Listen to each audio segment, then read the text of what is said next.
رباه عفوك إني للنور مدت يداي نزعت أسرار قلبي وجئت ألقي أسايا. Первое – это еда. Всевышний говорит: о верующие, вкушайте дозволенные блага, которыми мы наделили вас, и будьте благодарны Аллаху, если только вы являетесь верующими или поклоняетесь Всевышнему. Первое – это еда должна быть благой, она не должна быть запретной, харамной, заработанной скверным образом, неправильным образом и так далее. Это не то, что не просто мертвечина там, или что-то мерзкое имеется в виду по виду, а имеется в виду то, что может человек зарабатывать запретным путем. Приводится, что Пророк сказал, однажды обратился к людям и сказал: что вы скажете о человеке, который проделал долгий путь, долго был в пути. Имеется в виду человек, который поехал на хадж. И он весь в пыли и уставший, и он поднял руки к небу, имеется в виду на горе Арафа, и просит Аллаха. И далее Пророк говорит: однако еда его запретна, и одежда его запретна, и зарабатывает он запретным путем, так как же Всевышний ответит ему на его мольбу? То есть этот человек поступает с людьми несправедливо, зарабатывает запретным путем, зарабатывает через запретные вещи. Он скормлен, как Пророк сказал, он скормлен запретным.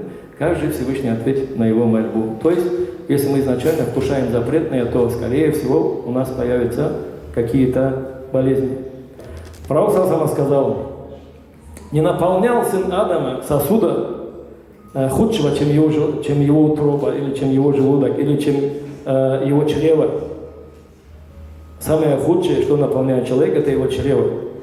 И достаточно сыну Адама нескольких кусочков, чтобы его спина выпрямилась. То есть он уже почувствовал себя нормально и начал что-то делать.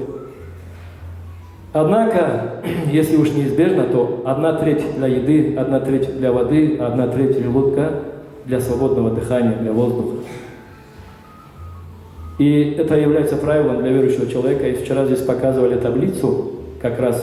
Я вчера вообще много очень полезного взял для себя. Надеюсь, сегодня тоже братья что-то извлекут из того, что мы говорим сегодня, рассказываем. Там как раз положение, самое нормальное положение, когда человек немножко чувствует голод, то есть и при этом он уже не голодный. Это состояние. И то же самое описывается и в религии. 1/3 для воды, 1/3 для еды. Остальное, то есть желудок человека должен быть свободным. Это что касается еды. Теперь пост. Пост – великое благо, которое Всевышний не спасал. Вообще все виды поклонения, которые Аллах Субхану установил для нас, они все являются, конечно же, благом. Человек по своей натуре ленив. Он вчера тоже, как раз здесь говорили, кому-то лень пойти в спортзал, кому-то лень даже просто подняться на 2-3 этажа, даже без лифта. Однако Аллах Субхану так сделал, что мы обязаны в день 5 раз молиться. Желаем мы этого или не желаем, ленимся и не ленимся, но мы должны себя заставить и молиться. Также это касается поста. Желаем мы этого или не желаем, когда наступает месяц Рамадан, если, конечно, позволяет здоровье человека, Всевышний не вменяет человеку то, что ему не по силам. Если у человека болезнь или старость и так далее, то он не обязан поститься, конечно же. Однако, если позволяет здоровье, в этом есть огромное благо, великое благо. И кто постился, держал пост, я имею в виду и христиан, не только мусульман, кто постился, они почувствовали благо этого. Они понимают, насколько это благо. Во-первых, чувствуешь легкость в теле, во-вторых, чувствуешь близость к Всевышнему, в-третьих,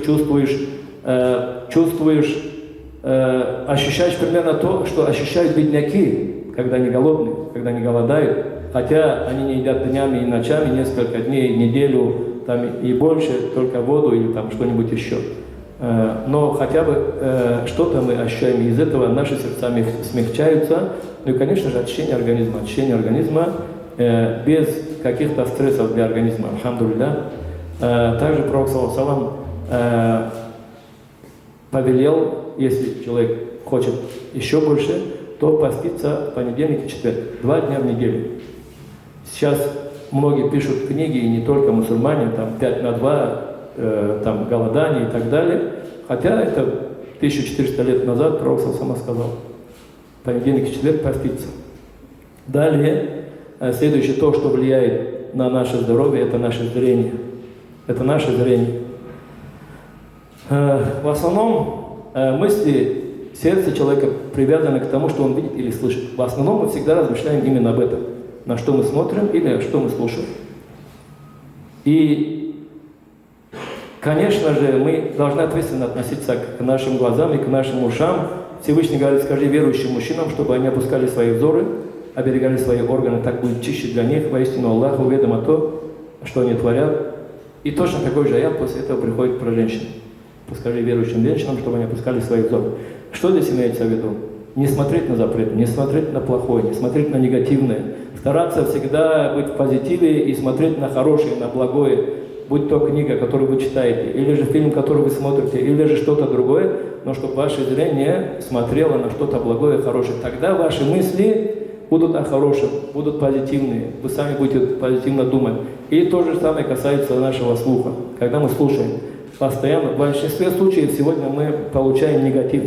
Информацию негативную, что в соцсетях, что с экранов телевизоров, что в новостях. Очень редко показывают что-то такое благое, приятное, в основном негатив. Конечно же, это влияет и это непременно оставляет осадок в нашей душе, и мы получаем, опять же, стресс, который на нас плохо влияет, мы становимся нервными, раздражительными и так далее.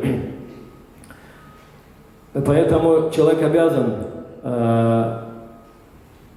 оберегать свой взор, оберегать свой слух, потому что это влияет и на здоровье, само собой, и влияет на веру человека. Влияет на веру человека. Человек может растратить свою веру, если он будет позволять себе смотреть и слушать постоянно запретное.